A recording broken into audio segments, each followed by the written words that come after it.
3.5 million people took IELTS last year in India, and this number has increased by 15%. That's shocking. So you got mesmerized by this huge number, then it's time for you to hear the bitter truth. Not more than 3% have scored an IELTS band of 8. This can actually put a halt to your plans if you're planning to take IELTS and have an aspiration to score a band of 8 or 9. Well, if you score a 9, you're an expert. And if you score an 8, you are very good. Well, that's what the British Council states. From my personal experience, you must score an average IELTS band of 7 if you want to get an admit from the top schools abroad. But when you look at the numbers above, I know it's not that easy. Hey guys, my name is Dipanshu Singh and I'm a study abroad expert at MIMSA and Mentor Me. So, in this video, I will share not 3, not 5, but 9 tips and tricks so that you can aim for acing your IELTS with a band of 9 or at least hitting that 8 easily. But before we begin, don't forget to hit the like button and subscribe to MIMSA for all the latest study abroad updates. Well, all 4 sections of IELTS are equally important, but today, we will only focus on the reading section's pain points. And if you want to learn more about IELTS, we have a separate video for that. I'll put the link above. Tip number 1. Correct spellings. Let's say if the word is library and you write library, the answer will be marked as incorrect. Now, you're not going to get marks for that, so remember that correct spelling is really important. Tip number 2. It is entirely up to you and there is no rule stating whether you should use capital or lowercase letters.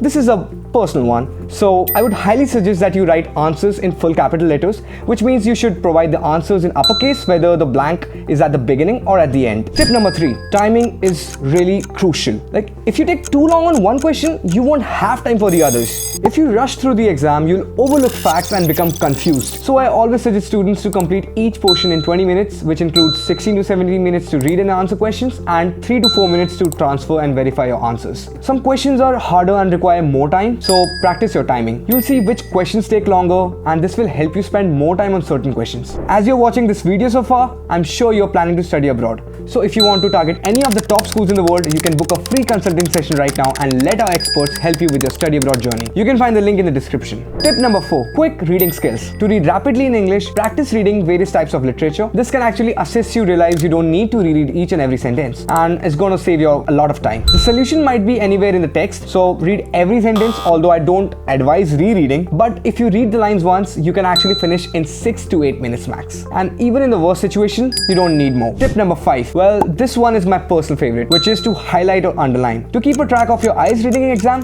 underline the text in the paper-based test or highlight the ones during the computer-based test. Just follow this step for any phrases or points you wish to note for subsequent reference. And if you did not know about the computer-based test highlight function, just note it down or store this video in a different playlist. Now we come to tip number 6. You don't have to pronounce the names perfectly while reading. Not many people know this trick, but you can actually skip someone's name or name of any place while reading a paragraph. Let's say if you have to read a name of a place or a person which you think is difficult to pronounce, you can simply read the paragraph, and when you're about to read that particular name, just replace it with someone or someplace.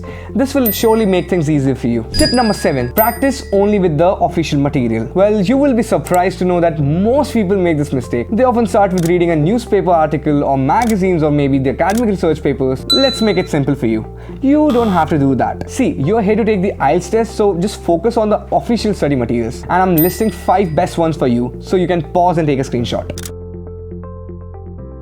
This brings us to the tip number 8. Working on your weaknesses. You must fix your weaknesses, and for this, I'm going to give my own example. Well, I used to do these heading questions where you had like 8 or 9 paragraphs and 10 sets of headings to select from. And I was like, what is this paragraph's heading? Well, these headings sometimes overlap, so I wasn't very good at it. To improve that, I practiced a lot and made sure that I picked the passages with those heading questions and actually benefited me. So if it benefited me, it can actually assist you too. This brings us to the last tip. You need to finish at least 5 full tests before the test day. That's a no-brainer. This one's important because many people become overconfident at times that they might just score at least 8 bands, and it usually happens when they take the singular sections of the test, but they haven't taken the whole test in one go. Well, that's where things start to juggle, because when your mind is not used to that pattern, like sitting down for 3 hours and taking the test, chances are you will not be able to perform well in your IELTS reading test. And I'm stressing on this point particularly because I really want you to score good, like hitting those 8s and 9s. Now, if you've watched the whole video, you must have noted down those 9 tips and tricks on how you can score an IELTS band of 9 or at least hit that 8 mark. But if you still feel there's more that you need,